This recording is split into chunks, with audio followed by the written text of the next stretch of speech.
सबसे पहले तो मैं हमारे शास्त्र और उनका अनुशासन और इस अनुशासन में अनुशासित हो रहे सभी श्रावकों को वंदन करता हूँ। मेरे उपाध्याय जिनके कारण से मुझे बुद्ध शासन में उपसंपदा प्राप्त होने भी वंदन और सभी आचार्य कल्याण मित्र के प्रति मंगल कामना साथ। तो आज जिस विषय के बारे में हम जानेंगे वो है भगवान की महाकरुणा। भगवान को महाकारुणिक कहा जाता है। अब करुणा तो सभी के पास होती है। सभी मानव अपने किसी न किसी रूप में करुणा दिखाता ही है, उसे करुणा उत्पन्न होती है। पर विशेषतः भगवान के लिए महाकारुणिक यह शब्द इस्तेमाल किया है। हमने कभी जानने का प्रयास नहीं किया कि क्यों भगवान के लिए महाकरुणा यह शब्द इस्तेमाल होता है। अभिधम्म के अनुसार जो करुणा जो है ना, विशेषतः करुणा और मैत्री, क्योंकि दोनों सहधर्मी है। कई बार व्यक्ति समझ नहीं पाता कि कब मैत्री करनी है और कब करुणा करनी है। तो जो करुणा और मैत्री होती है ये अपमानो धर्म है। इसे पाली में अपमानो धर्म कहा जाता है। अपमानो धर्म मतलब ऐसी बातें जिसकी सीमा नहीं है, जिसको आप इतना बढ़ा सकते हैं और फिर भी और बढ़ने की संभावना उपलब्ध रहती है। तो मानवीय व्यक्तित्व में या मानवीय भावों में करुणा और मैत्री को अपमानो धर्म कहा है। इसको आपको बढ़ाना पड़ेगा, इसकी वृद्धि करनी पड़ेगी। अगर आप इसे वृद्धि नहीं कर रहे हैं तो क्या होगा, आप कहीं ना कहीं पीछे छूट जाएंगे और आपको जो लोग हैं वो लोग जिस प्रकार से स्पर्श करना चाहिए वो लोग उस प्रकार से स्पर्श नहीं करेंगे। भगवान ने कई जगहों पे कई संदर्भों में कहा कि ये मैत्री ही संपूर्ण धर्म है। इतनी बुरी बुरी भगवान ने प्रशंसा की है मैत्री से उनकी, है ना। यानी मैत्री और करुणा ये दोनों सहधर्मी है। और जब आप मैत्री अपने अंदर भावित कर रहे हैं तो करुणा भी आपके अंदर भावित होनी है किसी न किसी रूप में। पर मैत्री करुणा भावित करना इतना आसान नहीं है। विशेषतः जब आप अपने जीवन में घटित दुर्घटनाओं को देखते हैं, अपने द्वारा सुने अपने लिए सुने गए अपशब्दों को सुनते हैं, किसी के लिए अच्छे कृत्य किए हैं और वो कृत्यों के विपरीत में आपको बड़ा कष्ट दिया है उन लोगों द्वारा, तो संभावना नहीं है। पर जीवन में एक एक समय मैत्री की साधना करते करते, करुणा की साधना करते करते एक दौर एक समय ऐसा आ जाता है कि आपके साथ किसी ने कुछ कर भी लिया तो कुछ समय के लिए आप हो जाएंगे क्रोधित, हो जाएंगे गुस्सा। पर कुछ समय बीतने के बाद अपने आप मन करता है छोड़ो ना, क्या ही पकड़ के बैठना, छोड़ ही दो। तो इस प्रकार से जब मैत्री भावित हो जाती है तब मानव का बड़ा कल्याण। तब उसे धर्म से हटाना, उसको सत्कर्मों से हटाना और किसी व्यक्ति के लिए सत्कर्मों से हटाना कठिन हो जाता है। आज कई बार हमारे जीवन में से सत्कर्म करते करते हम रास्ते से हट जाते हैं, भटक जाते हैं। एक समय ऐसा आता है कि हम सत्कर्म बहुत लंबा लंबा महीने हो जाते हैं कि हमारे हाथों से सत्कर्म नहीं होता है। तो क्यों? क्योंकि हमने व्यक्ति विशेष को देखते हुए या श्रद्धा को देखते हुए भावित करते हुए किया होता है। पर जिसने मैत्री को अच्छी प्रकार से भावित किया होता है वो व्यक्ति कहीं भी क्यों ना रहे, डायरेक्टली इनडायरेक्टली उसके हाथों से सत्कर्म होते हैं, क्योंकि उसकी मैत्री उसको खींच लेके जाती है। देखो, जब श्रद्धा से व्यक्ति घिस के जाता है तो बात अलग होती है, जब मैत्री से खींच के जाती है तो बात अलग होता है। ये बात कुछ और है कि श्रद्धा से किया हुआ कृत्य ज्यादा पुण्यदायी होता है, ज्यादा फलदायी होता है मैत्री के मुकाबले। जब कोई व्यक्ति श्रद्धा से कोई पुण्य कर्म कर रहा होता है तो उस पुण्य का बल ज्यादा होता है एज कंपेयर मैत्री के किए हुए। पर श्रद्धा से किए हुए पुण्य बड़े सीमित होता है, ज्यादा स्थानों पे कर नहीं पाता, ज्यादा जगहों पे कर नहीं पाता, हर समय नहीं कर पाता श्रद्धा युक्त पुण्य। पर मैत्री युक्त पुण्य सोते जागते होने की संभावना होती है। मैत्री युक्त चित्त से ज्यादा पुण्य होते हैं, भले उसका बल ज्यादा नहीं होगा पर पुण्य ज्यादा होते हैं कि उसको मैत्री ज्यादा ज्यादा खींच के लेके जाती है। श्रद्धा आपको कुछ स्थानों तक ही खींच के लेके जा सकती है, पर मैत्री आपको किसी भी स्थानों तक खींच के लेके जा सकती है। उसके अपमानो धर्म कहा गया है। ऐसा नहीं कि कोई एक ही दिशा, जिस दिशा में रहोगे, जिस जगह पे रहोगे वहां पे तुम्हारे हाथों से सत्कर्म होंगे। पर श्रद्धा ऐसा नहीं है। तो भावना की जब धर्म आ जाती है तो मैत्री भावना में बलवान होती है, वो आप ज्यादा पुण्य करा सकती है, आपको वैसे अवस्था में रख सकती है। पर श्रद्धा ऐसा नहीं होता। पर श्रद्धा का ये बड़ा बल होता है कि श्रद्धा से क्या हुआ पुण्य से ज्यादा फल मिलता है। तो दोनों अपने अपने स्थानों पर उचित है। पर मैत्री की भावना की जा सकती है और करुणा की भावना की जा सकती है, इसको बढ़ाया जा सकता है, इनके द्वारा ज्यादा पुण्य होता है। तो इसलिए भी भगवान को कारुणिक कहा गया है, क्योंकि बुद्ध जो होता है वो ज्यादातर करुणा के आधार पर होता है, मैत्री के आधार पर होता है बुद्ध। श्रद्धा तो उसकी होती है बुद्ध के प्रति, पर जो बीज, जो अंकुर रहता है वो विशेषतः करुणा से होता है, विशेषतः मैत्री से होता है। अगर उसमें करुणा नहीं होगी तो बुद्ध नहीं बन पाएगा। श्रद्धा होगी तो अनंत तक सीमित हो सकता है, क्योंकि श्रद्धा क्या निर्वाण के प्रति है ना। श्रद्धा मतलब वो गौरव भाव, तो किसके प्रति? बुद्ध के प्रति, धम्म के प्रति, संघ के प्रति, ये गौरव होता है। तो उसको निर्वाण तक, हाँ, उसको निर्वाण प्राप्त करने का मन करेगा। पर जब मैत्री उसके अंदर भावित होती है तब उसे लगता है कि अगर मैं निर्वाण प्राप्त कर लिया, अनंत बन गया, तो मैं कुछ ही लोगों का कल्याण कर पाऊंगा, है ना। पर अगर मैं बुद्ध होता हूँ तो गिनती नहीं, इतनी लोगों के मैं क्या कर सकता हूँ, मुक्ति कर सकता हूँ। इसलिए बुद्ध के बारे में कई दर्शकों ने बड़ा प्यारा कहा है कि बुद्ध वो व्यक्ति, देखो कैसा होता है कि एक व्यक्ति होता है जो बाढ़ के इस पार जाना चाहता है ना। तो बाढ़ के इस पार, नदी के इससे उस पार जाना चाहता है, और उस पार जब पहुंच गया तो निकल जाता है ना। अगर हमें पुल के इस पार से उस पार जाना है तो ऑफकोर्स कहीं जाना है, और हम पुल के उस पार चले गए तो वह उस पार पहुंचने के बाद आगे निकल जाते हैं। पर बुद्ध वो व्यक्ति है जो पुल के उस पार पहुंच गया और फिर वापस आया, और वहां पे ठहरा है, लोगों को बता रहे कि इस पुलिस से जाओ, ये पुलिस जाना क्या है, अच्छा। उदाहरण था, और एक उदाहरण बड़ा स्पष्ट, बड़ा बड़ा प्यारा है बुद्धि, कि रेगिस्तान में दो लोग हैं, और दो लोग पानी के तरस रहे, ढूंढ रहे, बहुत लंबा समय बीत गया। कभी, अब पानी की प्यास छोटी प्यास नहीं होती है, 2 दिन पानी मत पियो, बड़ा कैसा कैसा जी तड़पेगा। तो दो व्यक्ति भरे रेगिस्तान में पानी के लिए तरस रहे, भटक रहे। तो एक व्यक्ति देखते देखते देखते हुए बड़ी दीवार मिलती है, बहुत दिनों के बाद भटकने, एक दीवार मिलती है। तो कान ला के देखते हैं उस दीवार पे, तो पता लगता है, अरे दीवार के उस पार तो पानी की आवाज आ रही है, झरनों की आवाज आ रही है। तो समझ गए। तो वो जो मित्र, इसने कान ला के सुना था, वो अपने मित्र को कहता है कि दीवार तो काफी ऊंची है, तो कहता है ऐसा करो, तुम मेरे कंधे पे खड़े हो जाओ और उस पार चले जाओ, है ना। फिर बोलते हाँ ठीक है, ऐसा करते हैं, मैं उस पार चला जाऊंगा, फिर उस पार पहुंच के दीवार पर खड़ा होकर फिर तुम्हें हाथ दूंगा, तो तुम इस पार आ जाना, है ना। तो वो ऐसा कहता, तो उसके कंधे पे खड़ा होता है और उस दीवार के ऊपर खड़ा हो जाता है। फिर दीवार के ऊपर खड़ा होने के बाद वो हाथ नीचे रखता है कि अभी तुम मेरे हाथ पकड़ के ऊपर आ जाओ। वो बोलता नहीं, तुम चले जाओ, मैं वापस आता हूँ। मैं देखता हूँ कि अगर और कोई भटका होगा उस रेगिस्तान में तो उसको भी यहाँ तक, क्योंकि हर एक तो पता नहीं होता है ना कि कहाँ जाना है, किस दिशा में जाना है। तो वो इंसान जो पहुंच चुका है, इतने पास पहुंच चुका है अपनी प्यास बुझाने के लिए, पर वो फिर पलट जाता है कुछ और लोगों के लिए वापस जाने के लिए, कि नहीं, वो लोग भी होंगे, उनको रास्ता नहीं दिख रहा होगा, तो उनको लाना है। तो ये भगवान की करुणा होती है, ये वो बोधिसत्व है। जिस जन्म में दीपनकर बुद्ध के समय में जो सुमेध बोधिसत्व थे, उस जन्म में वो चाहते तो अनंत हो सकते थे, और साधारण अनंत नहीं। मैंने कहा अनंत के बहुत प्रकार होते हैं, तो साधारण अनंत नहीं, 6 अभिज्ञाओं के साथ, और 3 विद्याओं के साथ, और 4 पटी संविधाओं के साथ वो उसी समय अनंत हो सकते थे। और उन्होंने वो पद को त्यागा और कहा कि मुझे बोधि प्राप्त करने, उस उत्तम बोधि को प्राप्त। तो ये इस आधार के, तो बोधि सत्व होने के लिए इतनी करुणा लगती है, फिर बुद्ध होने के बाद उनकी करुणा की तो सीमा नहीं। ऐसा जो जो ये जो बोधि सत्व का जो पथ है ना, ऐसा कहा जाता है कि कम से कम 4 असंख्य 1 लाख कल्प लगता है, नहीं तो 16 असंख्य 1 लाख कल्प लगता है। 1 लाख कल्प ही कितना बड़ा होता है हम जानते हैं। 1 लाख कल्प में हमारा इतनी बार जन्म हो जाता है, दुर्गति में इतने बार जाने की संभावना होती है कि जो व्यक्ति देखे इस संसार को तो भयभीत हो जाए। तो इस पार तो कितना सुंदर आप देखिए कि बोधिसत्व जो थे वो अपनी करुणा के लिए, अब जिसको सागर पार करना है, भव सागर पार करना है, बुद्ध बनना है, तो उदाहरण स्पष्ट किया जाता है कि कितना दुष्कर होता है बुद्ध होना। तो कहा जाता है कि एक चक्रवाल, आप समझ सकते हैं ना, एक चक्रवाल कितना बड़ा होता है। एक पृथ्वी नहीं तो पूरा एक चक्रवाल, पूरी एक गैलेक्सी, एक पूरा ब्रह्मांड, पूरा अंतरिक्ष, इसका कहते हैं एक चक्रवाल। तो उस एक चक्रवाल पे खड़े चाकू गड़े हैं, क्या गड़े हैं, खड़े चाकू गड़े हैं।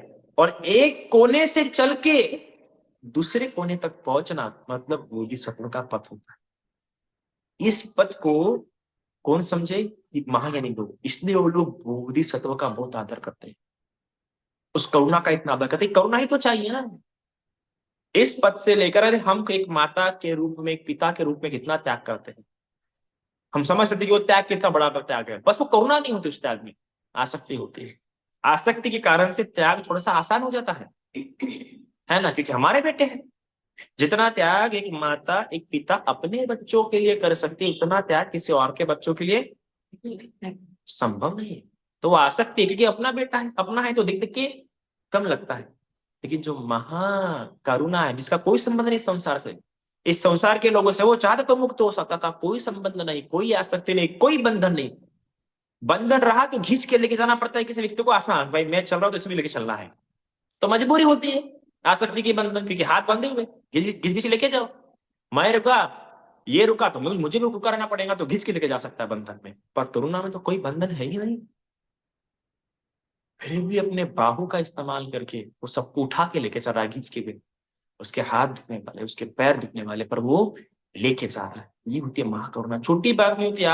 अरे आप एक छोटा सा एक गर्म कोयला ही अगर पैर के नीचे आ जाए तो कितने देर तक लेके बैठते हैं। गाड़ी का साइलेंस अगर पैर को लग जाए तो कितना तलमला होता है। या तो खड़े चाकू गड़े हैं, उन खड़े चाकू पे चलना है, एक कोने से दूसरे कोने तक चक्रवाल के, एक चक्रवाल में पूरे खड़े चाकू पे ऐसा चलना, मतलब ऐसा तब करना मतलब होता है, तब जाके कोई क्या होता है, वो भी सत्य।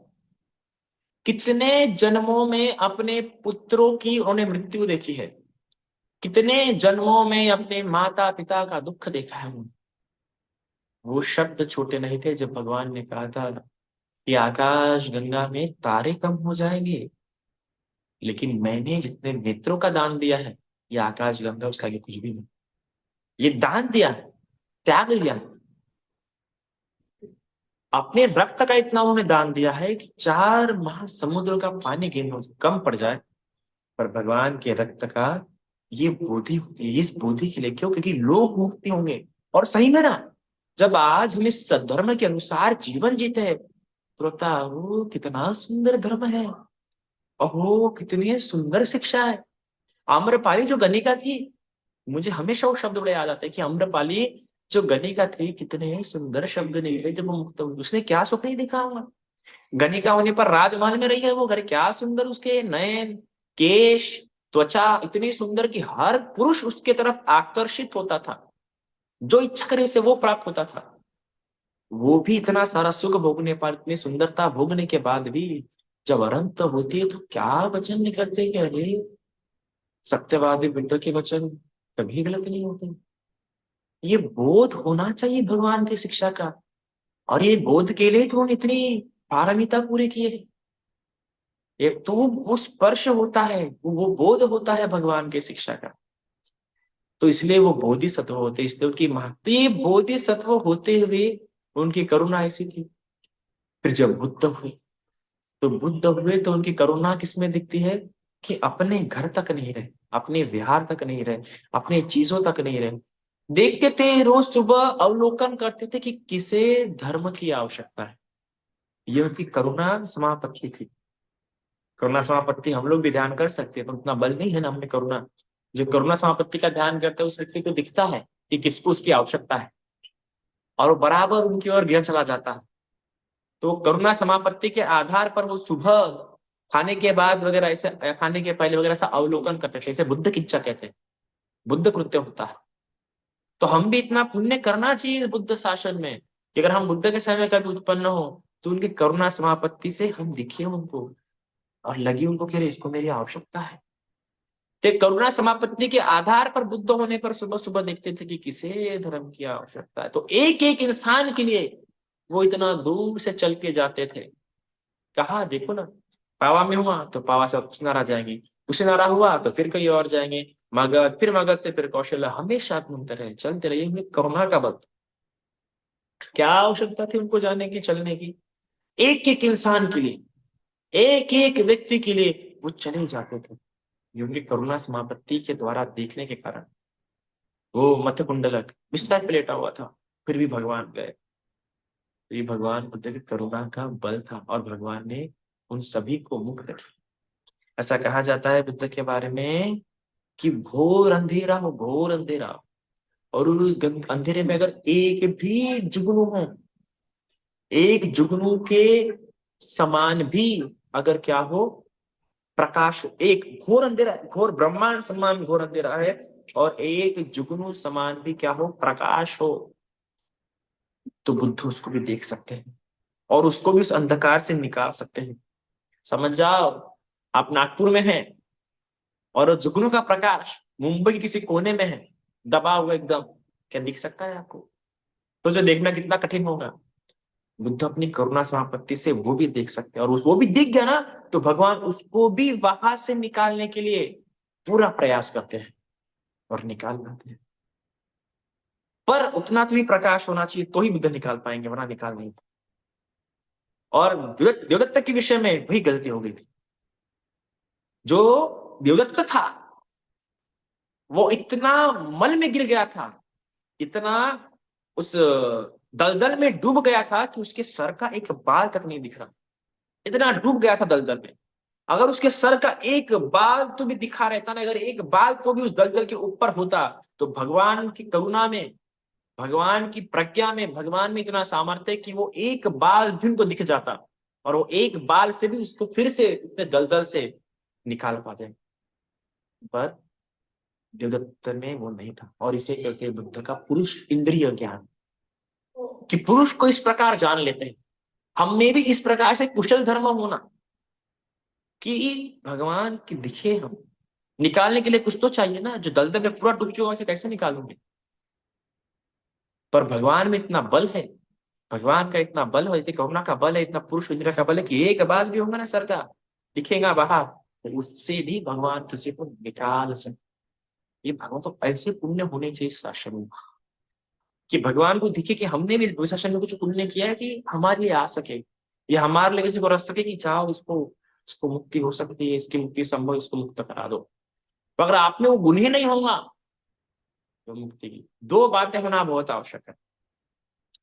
एक तो कुशल धर्म आप में होना बहुत आवश्यक है, नहीं तो कुशल मूल धर्म, जिससे कुशल धर्म, कुशल चित्त उत्पन्न होते। चलो कुशल धर्म नष्ट हो गया, तो अगर आप में कम से कम कुशल मूल धर्म है मौजूद, कुशल मूल धर्म अगर आप में है, तो संभावना है कि बुद्ध आपको निकाल सकते हैं।